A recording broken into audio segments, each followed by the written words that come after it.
ऐसा कोई संत मिल जाए जो बाहें पकड़कर भगवान का पता बता दे। ऐसे भगवान की खोज में हमें रहना चाहिए। एक सज्जन हमें मिले, बोले गुरुजी हम बहुत दिनों से गुरु खोज रहे थे, मिले नहीं, तुम मिले तो कुछ मन कर रहा कि दीक्षा ले ले।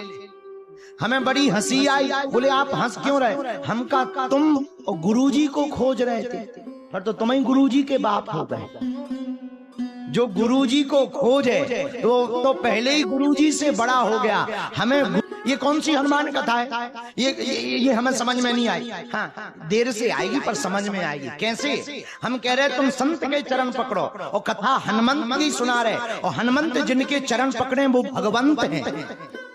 लेकिन हम हनुमंत की कथा में संत की कथा इसलिए सुना रहे, साधु संत के तुम रखवारे असुर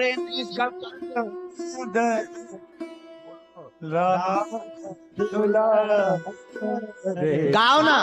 साधु संत के तुमरा तो सृष्टि हमारी अपने आप सुधर जाएगी। बोलो सीताराम। जोर से बोलो और जोर से बोलो। इसीलिए किनके चरण पकड़ो?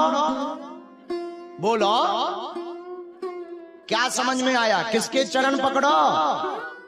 संतों के, महात्माओं के, महात्मा के, तभी मिलेंगे।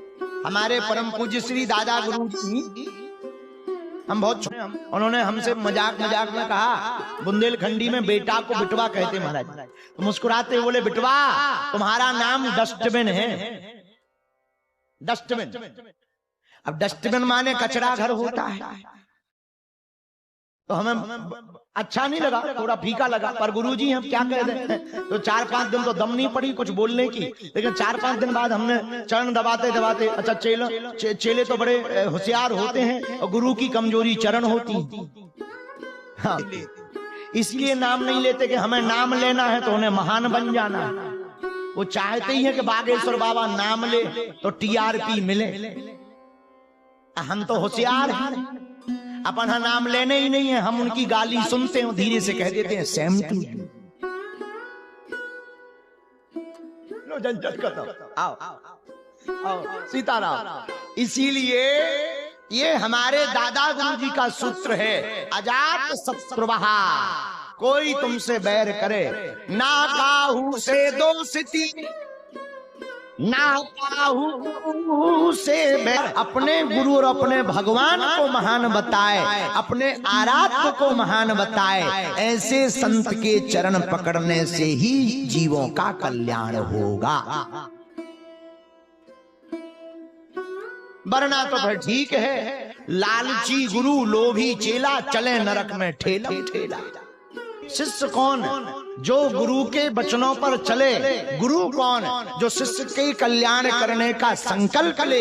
ये विनोद की बातों से हम तुम्हें समझाना ये चाह रहे हैं कि हम गुरु को तो बुद्धू बना सकते। जामवंत जी ने हनुमान जी से कहा, सब जब बानर अपने अपने बल का प्रभाव बताने लगे, अंगद कहो जाओ मैं पारा, जिये संशय कछु फिरती बारा।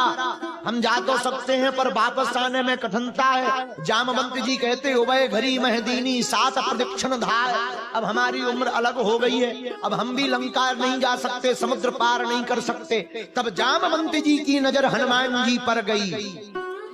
हनुमान जी को देखकर कहा, हे अंजनानंदनम, हे श्री राम दूतम। लेकर के हनुमान जी पर्वत के समान खड़े हो गए, विशाल काय शरीर धारण कर लिया और जामवंत जी की तरफ देखकर बोले, जामवंत जी आप लंका से जानकी जी का पता लगाने की बात कर रहे, तुम कहो कि हम पूरी लंका ही उठा के ले आए, यहीं पता लगा लेंगे बाद में।